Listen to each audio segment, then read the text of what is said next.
बिस्मिल्लाहिर्रहमानिर्रहीम। अस्सलाम वालेकुम व्यूअर्स, माय नेम इज़ शाद वहीद।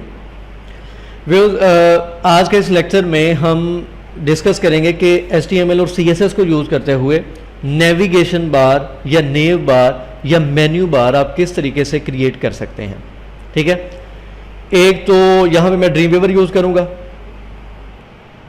और सेकंड काफ़ी स्टूडेंट्स के मैसेज आते रहे हैं कि सर नेविगेशन बार की समझ नहीं आ रही, किस तरीके से क्रिएट करते हैं, तो वो करके बता दें। असल में मेरा प्लान ये था कि जब मैं कंप्लीट वेब पेज क्रिएट करूँगा तो उसमें इंशाल्लाह आपको नेविगेशन बार कंप्लीट बना के दिखा दूंगा, तो आपको समझ आ जाएगी। स्टार्ट जो मैंने कर दिया था वेब पेज क्रिएट करना, बस दरमियान में लेक्चर कंप्लीट नहीं रिकॉर्ड कर सका, इस वजह से वो दरमियान में स्टॉप हो गया।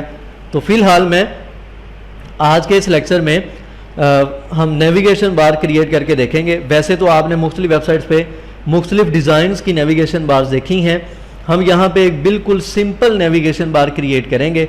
उसके रीज़न ये है कि आपको अगर तो सिंपल नेविगेशन बार क्रिएट करना आ गई, ऑटोमेटिकली आपको समझ आ जाएगी कि आपने किसी भी स्टाइल की किसी भी डिज़ाइन में नेविगेशन बार किस तरीके से क्रिएट करनी है। यहाँ पे मैंने navbar.html के नाम से एक फ़ाइल क्रिएट की है और एक मैंने style1.css के नाम से फ़ाइल क्रिएट की है। इस HTML की फ़ाइल को मैंने CSS की फ़ाइल को इसके साथ मैंने कनेक्ट करवा दिया है। हम यहाँ पे स्टार्ट करते हैं कि नेव बार आप किस तरीके से क्रिएट कर सकते हैं। उसके लिए आपकी मर्ज़ी है, आप यहाँ पे डिव यूज़ कर लें या आप डायरेक्ट UL यूज़ कर लें। मैं यहाँ पे एक डिव यूज़ करूँगा और उसमें क्लास फॉर एग्जांपल मैं राइट कर देता हूँ नेव के नाम से। आप यहाँ पे देख सकते हैं कि मुझे कंप्लीट वर्ड राइट नहीं करना पड़ रहे। जो ड्रीमवीवर है इसमें ऑटोमेटिकली आपको ड्रॉप डाउन मेन्यू के फॉर्म में सारे के सारे ऑप्शंस मिल जाते हैं, तो इस वजह से इसमें काम करना ज़्यादा आसान है। नोटपैड++ में काम करवाने का मकसद ये था ताकि आपकी अच्छे तरीके से एक ग्रिप हो जाए कि आपने कहाँ पे कौन सी चीज़ किस तरीके से राइट करनी है। बहरहाल यहाँ पर मैंने एक डिव यूज़ की है और उस पर मैंने क्लास एक अप्लाई कर दी है नेव के नाम से। इस डिव के अंदर मैं यहाँ पे एक अनऑर्डर्ड लिस्ट UL क्रिएट करूँगा और उस UL में हम यहाँ पे 5 लिस्ट आइटम्स फॉर एग्जांपल ले लेते हैं और उन 5 लिस्ट आइटम्स को हमने एंकर टैग में भी प्लेस करना है। फिलहाल मैं यहाँ पे लिंक को नंबर साइन यूज़ कर रहा हूँ। इधर देखें, आपने एक UL लेनी है। UL लेने के बाद आपने उसके अंदर LI यानी कि लिस्ट आइटम्स और उस LI को आपने प्लेस कर दे, उस LI को आपने एंकर टैग की फॉर्म में राइट करना है। इसको मैं 5 टाइम कॉपी करता हूं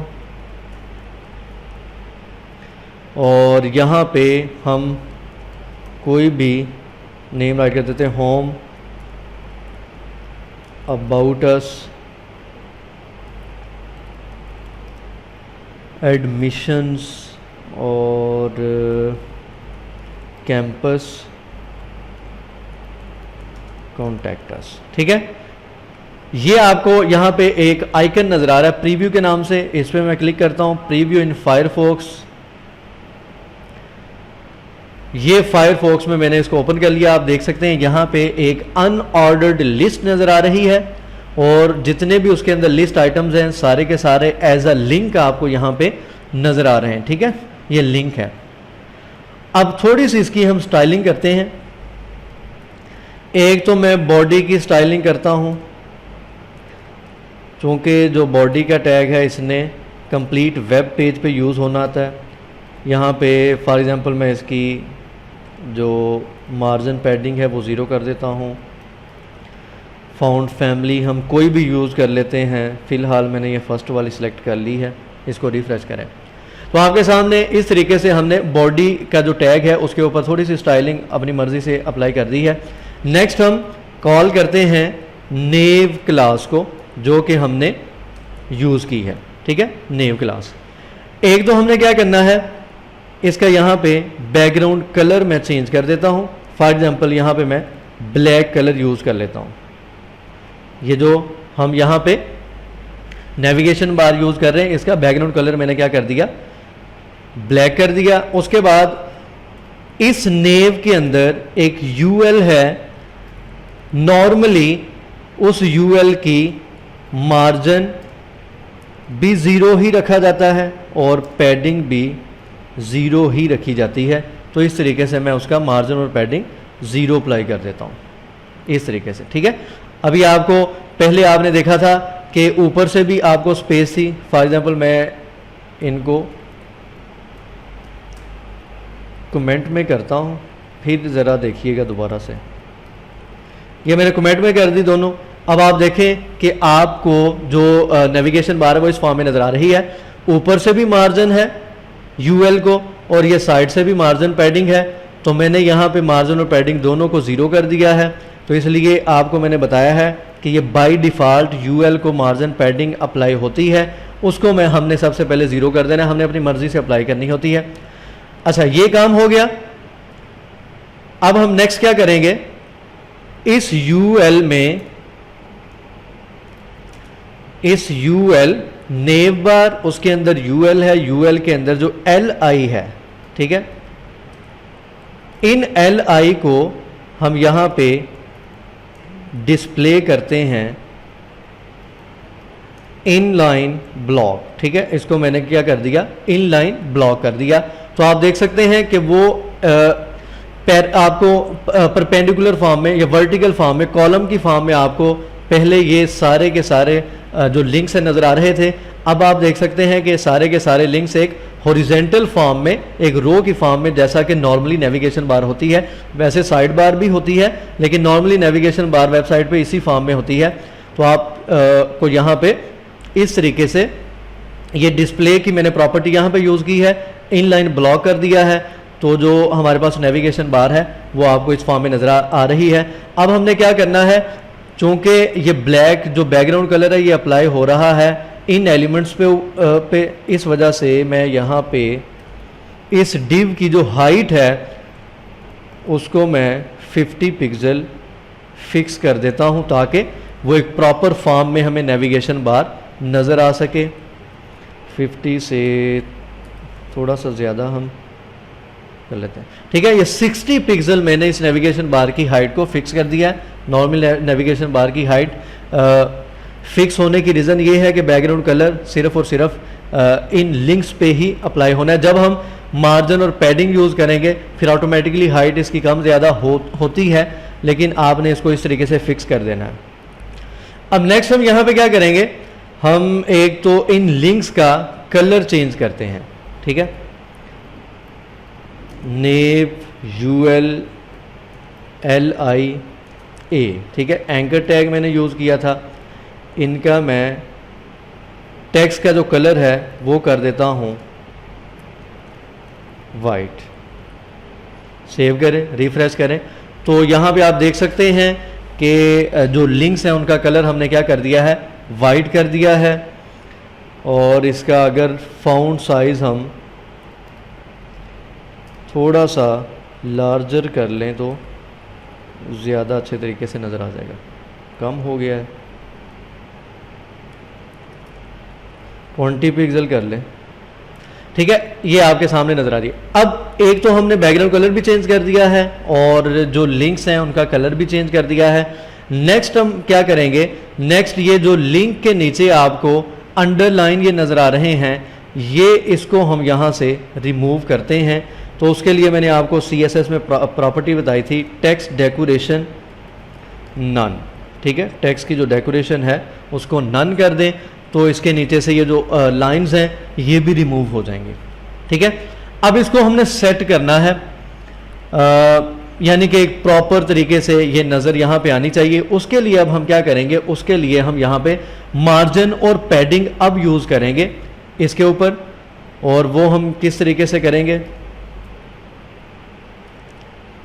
फॉर एग्जांपल यहाँ पे मैं पैडिंग यूज़ करता हूँ 20 पिक्सल।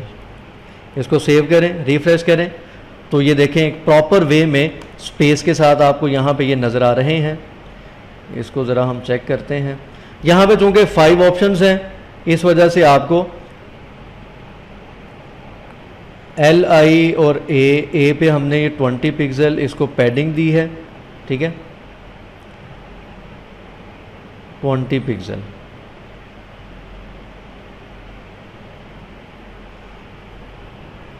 और एक हम और काम करते हैं, टेक्स्ट लाइन सेंटर कर लेते हैं।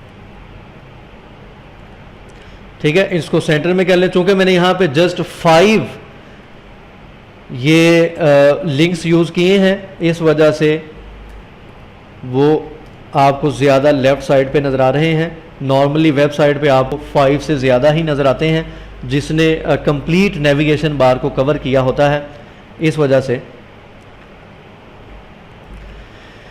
ठीक है, अब नेक्स्ट हम क्या करते हैं, एक तो इसकी पैडिंग थोड़ी सी मैं ज़्यादा करके देखता हूँ, यहाँ पे 40 पिक्सल कर दें। इस फॉर्म में ये बेहतर नज़र आ रहा है। एक तो इसकी पैडिंग 40 पिक्सल करते हैं और एक इसको फ्लोट लेफ़्ट करते हैं। अब पैडिंग कम करते हैं। ठीक है, यहाँ पे बेहतर है। ये चीज़ें आपको ख़ुद से सेट करना पड़ती हैं। फॉर एग्ज़ाम्पल मैं टॉप राइट इसको और फ्लोट में इसको कर देता हूँ लेफ़्ट।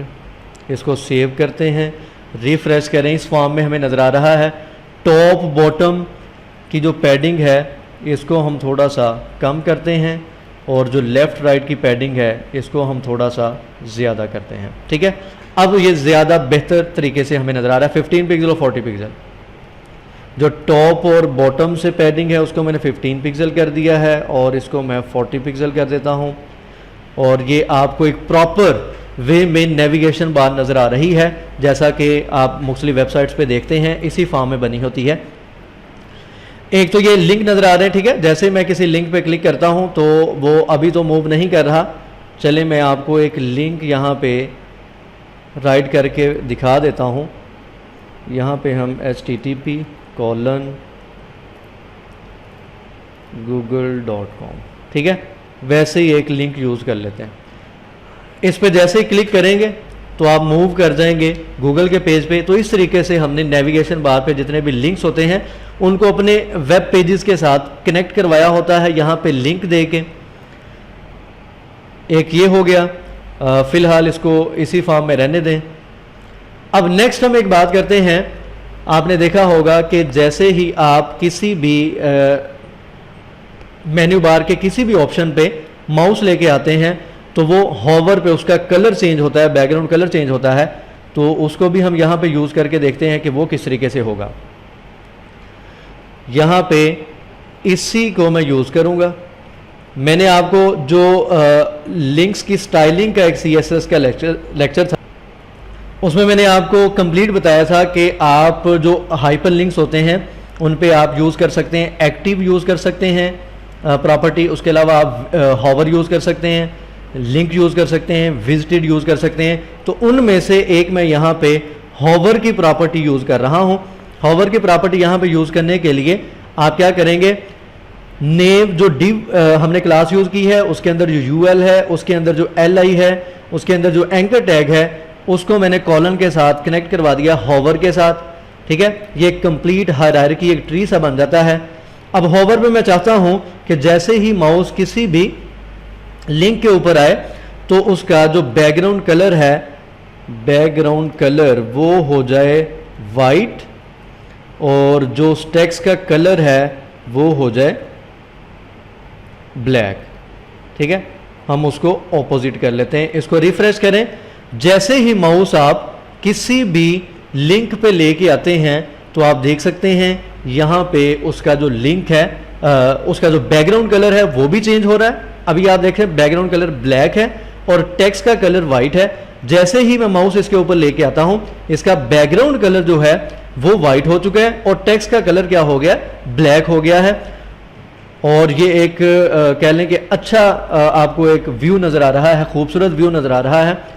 नेक्स्ट अब एक और चीज़ करनी है। वैसे ये भी चीज़ अच्छी लग रही है कि देखिए होम के ऊपर जैसे मैं माउस लेके आया हूँ, नीचे से थोड़ा सा बैकग्राउंड बॉर्डर टाइप आपको नज़र आ रहा है। अगर आप ये नहीं करना चाहते, इसको आप कंप्लीट कवर करना चाहते हैं, तो उसके लिए हम यहाँ पे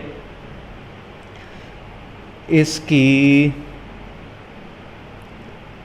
हॉवर पे पैडिंग हम अप्लाई कर देते हैं। पैडिंग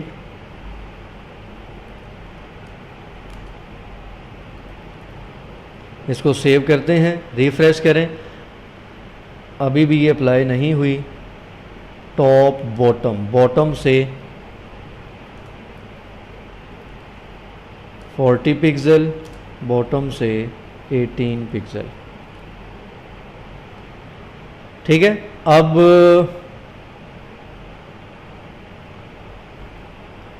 इसको मैं करता हूँ 20 पिक्सल। ठीक है, मैं नीचे वाला एरिया कवर करना चाह रहा हूँ, अगर तो आपको कभी इसकी ज़रूरत पड़ जाती है।